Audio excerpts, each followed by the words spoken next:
If you're a leader, you have to understand why it's so important to state new information in meaningful and relevant terms to your audience. And that of course, includes the age level of the audience. Now, if you're talking to elementary school kids or your children at home, if they're younger, that's one thing. They may not understand exactly why they need to change their behavior.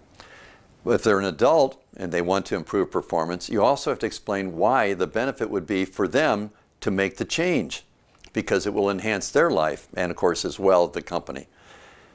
So there are three different ways that people learn. That's the preferred learning. There are the visual, of course, which is mostly dominant for most all people. And then there are the verbal ones. They listen and they hear and they understand how to process that information.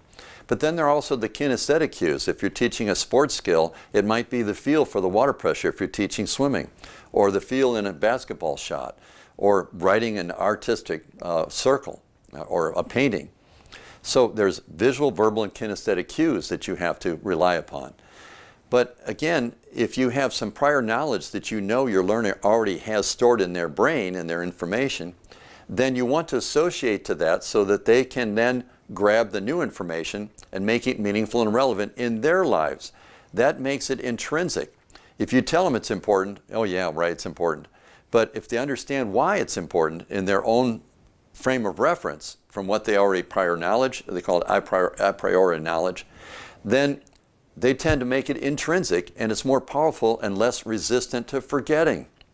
And that's what you want. If you're going to learn, you got to continue to learn and remember what it is that you've learned.